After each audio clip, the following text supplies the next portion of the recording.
adalah tujuan umum, identifikasi masalah, rencana aksi dan tanggung jawab untuk mengatasi permasalahan kurangnya antusiasme peserta dalam belajar di sekolah dengan jam pembelajaran yang dimulai masuk siang, yaitu waktu jam 12:30 Indonesia Barat dan pulangnya sore hari, yaitu jam 4:30 sore. Proses coaching ini dilakukan dan diperankan oleh saya, Neng Elis Lestari, sebagai calon guru penggerak angkatan 8 dan teman saya, Ibu Risma Lebayani, sarjana pendidikan. Kegiatan dimulai. Assalamualaikum Bu Risma, selamat pagi. Pada kesempatan kali ini kita akan memulai sesi pra-observasi untuk menangani permasalahan kurangnya antusiasme peserta dalam belajar di sekolah. Bagaimana menurut Bu Risma kita harus memulainya? Waalaikumsalam, selamat pagi Bu Neng Elis. Pertama-tama, saya rasa penting bagi kita untuk menetapkan tujuan umum dalam coaching ini. Menurut Ibu, apa yang seharusnya menjadi fokus utama? Ya, keren ya, kita punya rencana. Kalau menurut saya, fokus utama harus terkait dengan peningkatan antusiasme peserta dalam belajar. Itu hal yang menjadi kunci untuk mencapai hasil yang lebih baik. Saya setuju Bu Elis. Mari kita lanjut ke tahap identifikasi masalah. Apa menurut Bu Elis penyebab utamanya kurangnya antusiasme dalam belajar? Siap. Kalau menurut saya ya Bu Risma, jam pembelajaran yang dimulai pada jam siang hari, yaitu jam 12.30, mungkin menjadi faktor di mana anak-anak merasa lelah, apalagi setelah makan siang. Kegiatannya juga menurut saya anak-anak sudah merasa letih. Ya, saya setuju menurut Bu Elis. Apakah berpikir akan ada faktor lain yang perlu diperhatikan? Mungkin juga perlu dipertimbangkan cara pengajaran yang sedang berlangsung. Mungkin peserta merasa monoton dengan metode pembelajaran yang digunakan. Poin yang bagus Bu Elis. Sekarang bagaimana menurut Ibu? Bagaimana kita rencanakan aksi untuk mengatasi masalah ini? Apakah siap? Kalau menurut saya berpikir Bu Risma, kita bisa mempertimbangkan untuk mengubah jadwal belajar, mungkin dengan memulainya lebih awal. Selain itu kita perlu variasi dalam metode pembelajaran. Oh, saya sangat setuju sekali. Mungkin juga kita bisa melibatkan peserta dalam menentukan aktivitas dalam belajar dan meningkatkan keterlibatan peserta didik. Bagaimana menurut Bu Elis? Oh, keren. Dalam hal melibatkan peserta dalam proses pembelajaran bisa menjadi langkah yang baik Bu Risma. Sekarang bagaimana dengan pembagian tanggung jawabnya? Siapa yang akan bertanggung jawab atas perubahan jadwal dan yang lainnya misalnya? Saya rasa Bu Elis bisa mengurus komunikasi perubahan jadwal ini dan kita dapat merancang bersama-sama aktivitas yang lebih menarik. Baiklah, kalau seperti itu kita punya rencana aksi yang cukup jelas. Bagaimana menurut Bu Risma? Saya setuju dengan rencana ini. Sekarang bagaimana kita pastikan agar masing-masing punya tanggung jawab? Bagaimana Bu Elis? Sepakat Bu Risma. Mari kalau seperti itu kita tentukan tanggung jawab masing-masing dan bergerak maju dengan rencana ini. Terima kasih sekali Bu Risma atas kontribusinya. Oh, sama-sama Bu Elis. Saya yakin dengan kerjasama ini kita dapat mengatasi masalah antusiasme peserta didik. Apakah ada hal lain yang harus dibahas belum dilanjutkan? Menurut saya untuk hari ini saya rasa sudah cukup melalui tahap pra-observasi ini dengan baik. Terima kasih Bu Risma. Kita akan melanjutkan ke langkah berikutnya. Oh, baik, kalau begitu Bu Elis, sama-sama semangat, sehat, dan sukses bersama untuk melakukan perubahan. Semangat Bu Risma, semangat tergerak untuk melakukan perubahan. Terima kasih Bu Sama-sama. Risma.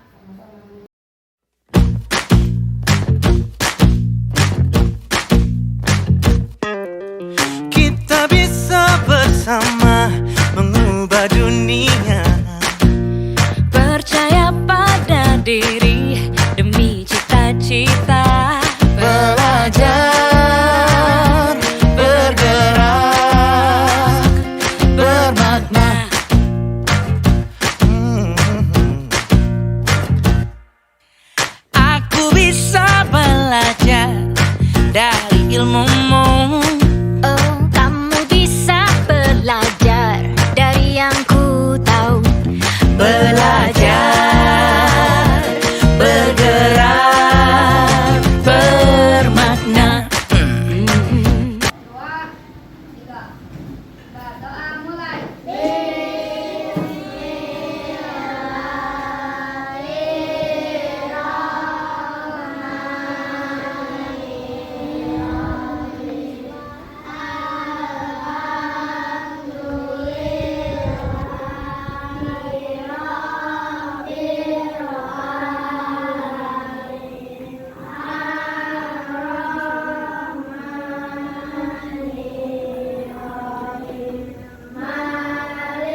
sekali. Jadi yang tidak hadir hari ini 2 orang ya, yaitu Nafi dan Pak. Sekarang kita mulai pembelajaran. Sudah siap belum? Sudah. Buku paket dan buku tulisnya disiapkan ya. Kita hari ini akan belajar IPAS. Ya, belajar IPAS. Ya. Di sini belajar IPAS. Tujuan pembelajaran yang diharapkan adalah dapat mengidentifikasi ragam transformasi energi pada kehidupan sehari-hari. Selanjutnya, membuat simulasi transformasi energi menggunakan bagan atau alat bantu sederhana dalam kehidupan sehari-hari. Pembelajaran dimulai kemarin kita belajar perubahan wujud benda.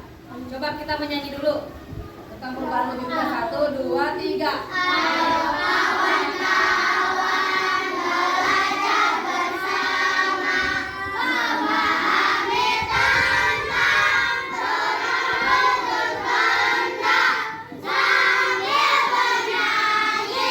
Ingatlah agar tidak sampai lupa, sambil bernyanyi bersama-sama. Ingatlah agar tidak sampai lupa, pada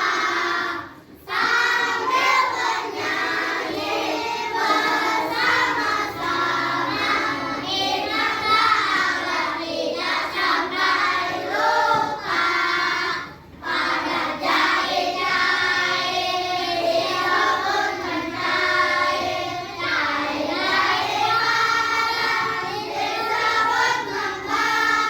jahit-jahit pada disebut membakut, jahit jadi gas disebut menguap, gas jadi air disebut mengembus, padat jadi gas disebut mengublim, gas jadi padat disebut mengkristal.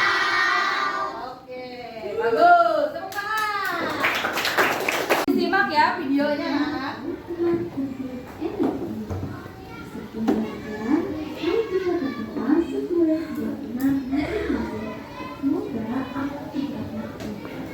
Apakah kalian sudah mengetahui bahwa energi tidak dapat diciptakan dan tidak dapat dimusnahkan, tetapi energi hanya dapat berubah dari satu bentuk ke bentuk yang lain.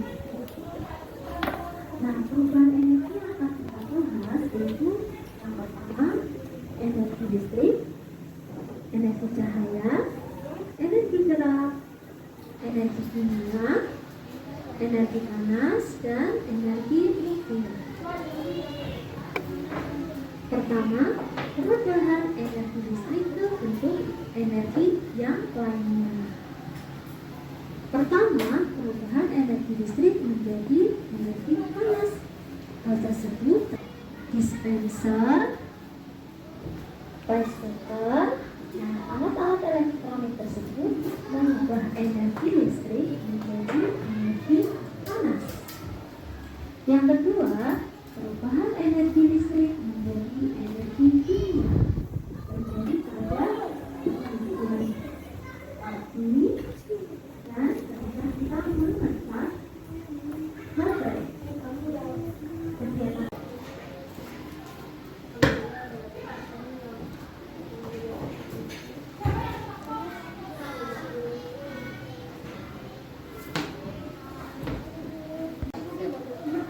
Di sini kita akan membahas tentang perubahan energi. Nomor 1 dilihat ada energi listrik, yang kedua cahaya, ketiga gerak, keempat kimia, kelima panas, dan keenam energi nuklir. Ya, di sini ada menjodohkan perubahan energi. Di sini coba lihat perubahan energi listrik menjadi panas. Menjadi apa? setrika. Setrika. Yang kedua ada perubahan energi dari listrik menjadi gerak apa? Kipas angin. Yang ketiga energi kimia menjadi cahaya. Center. Perubahan energi gerak menjadi listrik. Terakhir. Kincir angin. Kincir angin. Yang terakhir ada energi listrik menjadi energi apa ini? Bunyi. Radio. Berarti radio. Sudah jelas? jelas? Ya, sudah jelas ya? Lilinnya mana, Nak? Oke, siapkan.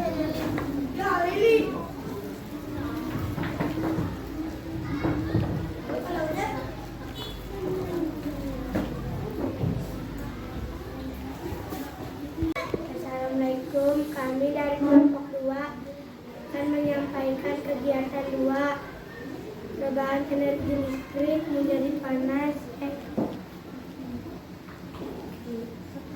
listrik A. Perubahan energi listrik menjadi energi gerak pas B.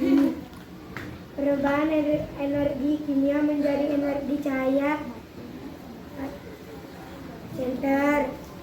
Perubahan energi gerak menjadi energi listrik kincir angin. Perubahan energi listrik menjadi energi bunyi radio. Tepuk semangat.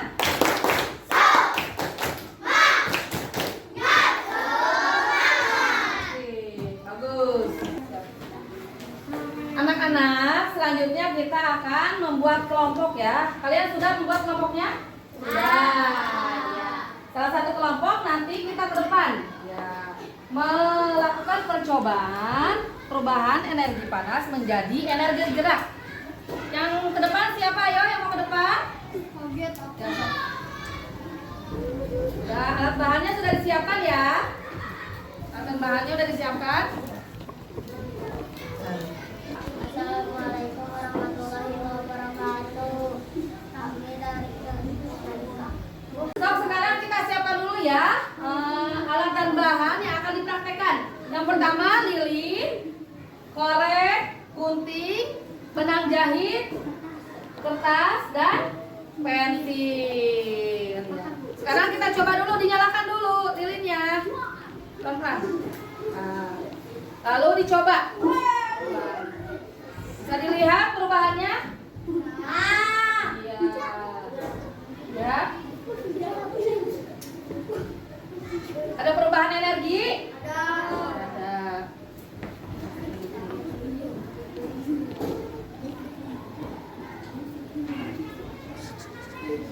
Berubah ya?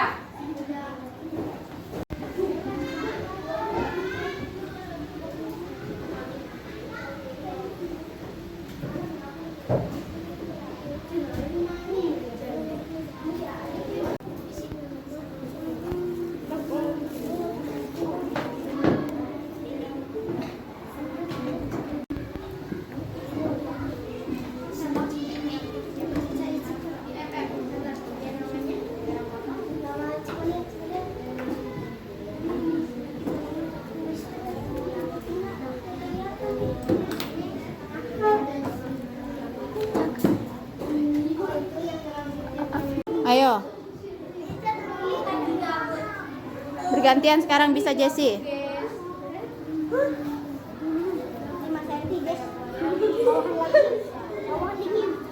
Oke, sekarang bisa Iqmal.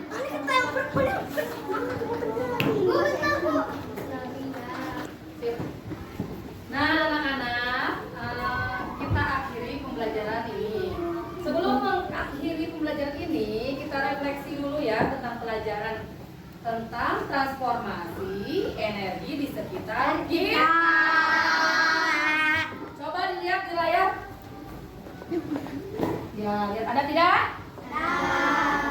Di sini coba kita lihat. Coba ya, kalian jawab. Kali ini saya baru belajar mengenai tentang apa yang kalian pelajari hari ini? di sekitar kita. Apa? Transformasi apa? Energi di sekitar kita. Iya betul. Lalu di sini kegiatan yang paling kalian sukai itu apa? Tadi yang kalian bawa lilin, bawa itu apa namanya? Kegiatan praktek, yaitu yang kalian sukai ya, karena itu sangat-sangat ingin mengetahui ya apa yang akan terjadi. Gitu. Lalu di sini coba dilihat kegiatan apa yang menurut kalian paling sulit? Menggunting. Menggunting apa? Menggunting apa? Oh iya, menggunting spiral.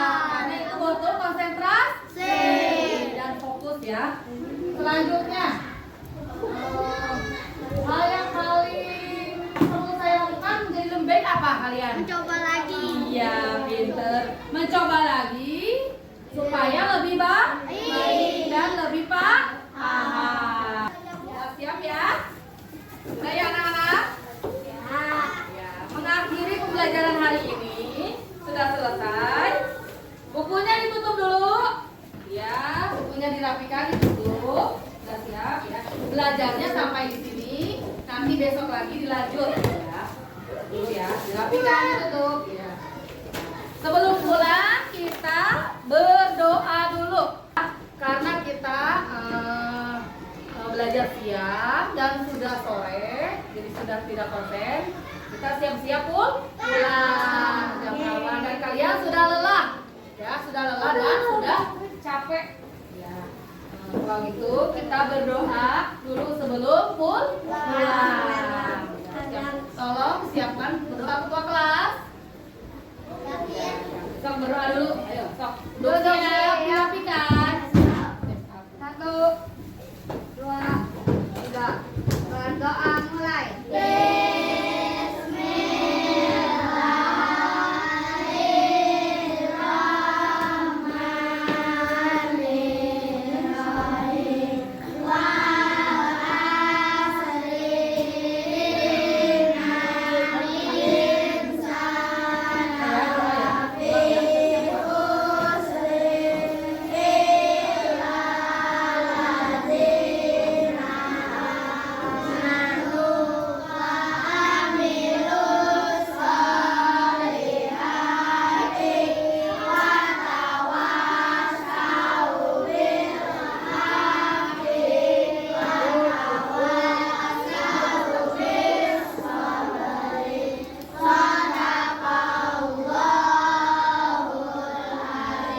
Beri salam.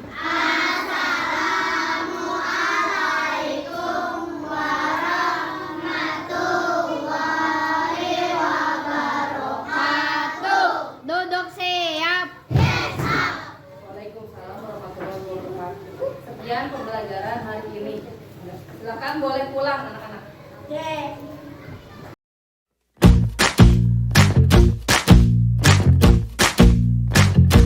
Dalam skenario ini, proses kucing menggunakan model tinta, yaitu tujuan umum, identifikasi masalah, rencana aksi, dan tanggung jawab, di mana untuk mengatasi permasalahan kurangnya antusiasme peserta didik dalam belajar di sekolah dengan jam pembelajaran yang dimulai masuk siang hari, yaitu di jam 12.30 waktu Indonesia Barat, dan pulangnya di sore hari, yaitu di jam 16.30 waktu Indonesia Barat.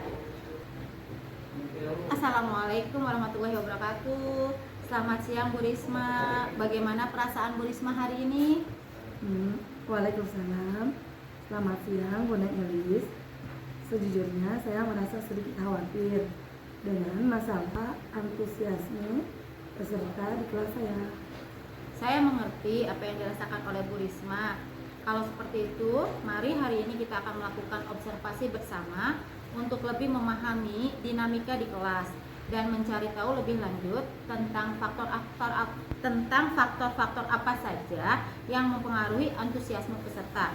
Kita akan fokus pada bagaimana jam belajar yang dimulai pada jam 12.30 dan berakhir pada jam 16.30. Apakah hal tersebut mempengaruhi kondisi? Apakah bisa kita mulai Bu Risma? Tentu saja Bu Neng, saya siap. Dari pengamatan kita tadi, saya melihat ada beberapa hal yang bisa menjadi pertimbangan. Yang pertama ya Bu Risma, bagaimana pendapat Bu Risma tentang reaksi peserta didik terhadap jam belajar yang dimulai di siang hari, tepatnya di jam 12.30, yaitu 12:30 ya Bu Risma ya? Iya betul. Ya. Saya melihat beberapa peserta didik tampak di jam seperti itu mengantuk dan kurang fokus saat pembelajaran. Seperti makan siang dan pembelajaran dimulai di siang hari, membuat mereka agak malas dan sulit berkonsentrasi ya Bu Neng. Seperti itu ya Bu Risma ya. Ternyata pemahaman yang didapat oleh Bu Risma cukup penting. Selain itu bagaimana menurut Bu Risma ya respon peserta didik terhadap metode pembelajaran yang digunakan selama ini? Menurut saya beberapa peserta didik kurang tertarik ya, mungkin karena metode pembelajarannya yang cenderung sangat monoton ya mungkin. Dan saya melihat beberapa mereka di antaranya sebagian mulai bosan. Oh, pembelajarannya Ibu Risma ya? Ya. Kalau ya hal seperti itu dapat dimaklumi ya. Kalau seperti itu Bu Risma, mari sekarang kita bicarakan bagaimana supaya kita bisa mengatasi masalah-masalah yang dihadapi oleh Bu Risma. Tapi sebelumnya, apakah Bu Risma memiliki ide atau saran yang bisa disampaikan? Mungkin menurut saya ya, dengan mengubah waktu jam pembelajaran seperti yang pernah kita diskusikan sebelumnya ya Bu Neng. Siap. Selain itu mungkin kita bisa mencari cara atau metode model pembelajaran yang menarik agar anak lebih inovatif dan interaktif. Wah, keren sekali tuh Bu Risma idenya. Saya sangat setuju. Kalau seperti itu kita bisa mencoba memulai jam pembelajaran lebih awal, kita kondisikan sesuai dengan kondisi sekolah, dan juga kalau bisa kita bersama-sama bisa melibatkan peserta didik ya dalam menentukan aktivitas pembelajaran agar pembelajaran kita bisa bervariasi dan juga kita bisa menggunakan metode atau model pembelajaran. Apakah Bu Risma bersedia mencoba implementasi ini? Oh, tentu saya bersedia Bu Neng. Saya sangat ingin ini menjadi langkah yang positif untuk pembelajaran di kelas saya ya. Keren, hebat Bu Risma. Kalau seperti itu caranya, mungkin selanjutnya kita perlu mengevaluasi perubahan-perubahan ini secara berkala dan melihat apakah ada perubahan dalam tingkat antusiasme peserta didik, khususnya ya Bu Risma ya. Insya Allah kedepannya saya akan membantu Bu Risma dalam pelaksanaan proses ini. Baik, terima kasih Bu Neng Elis. Saya merasa lega bahwa ada solusi dan rencana yang konkret untuk mengatasi masalah yang saya alami ini. Siap Bu Risma, sama-sama. Semoga kita bisa bekerja sama untuk mencapai tujuan yang kita harapkan, terutama untuk meningkatkan antusiasme peserta didik dalam belajar. Kalau seperti itu Bu Risma, mungkin Bu Risma memiliki pertanyaan-pertanyaan atau ada kendala-kendala lain, saya harap dengan sangat Bu Risma jangan ragu untuk berbicara, untuk berdiskusi dan mengkomunikasikannya dengan saya. Terima kasih Bu Neng Elis. Saya berharap dengan bantuan Bu Neng Elis kita dapat menciptakan perubahan yang positif di dalam kelas saya dan membuat semua peserta didik merasa nyaman dalam belajar. Mantap, itu harapan saya juga Bu Risma. Kalau seperti itu, angan-angan yang kita harapkan itu siswa bisa melakukan kegiatan pembelajaran dengan nyaman. Mari kita lakukan hal ini bersama-sama. Terima kasih banyak Bu Risma atas kerjasamanya. Apakah ada yang ingin Bu Risma tambahkan atau diskusikan lebih lanjut? Untuk saat ini ya cukup ya Bu Neng Elis. Saya pikir sudah mencakup semua hal. Terima kasih Bu Neng Elis atas bantuannya dan supportnya kepada saya. Sama-sama Bu Risma, saya sangat terharu apabila ada sesuatu yang perlu dibicarakan nanti. Kemudiannya insya Allah saya selalu siap. Selamat mencoba untuk Bu Risma akan perubahan-perubahan, inovasi-inovasi yang akan dilakukannya. Semoga kita akan bertemu lagi untuk mengevaluasi perkembangannya. Semangat, sukses dan bahagia selalu, sehat untuk Bu Risma. Baik Bu Neng Elis, sehat untuk kita semua juga. Terima kasih. Selamat siang, hatur nuhun Bu Risma. Sami-sami. Mangga wilujeng.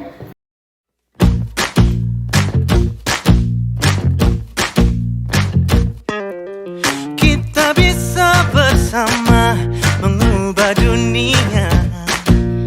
Percaya pada diri demi cita-cita.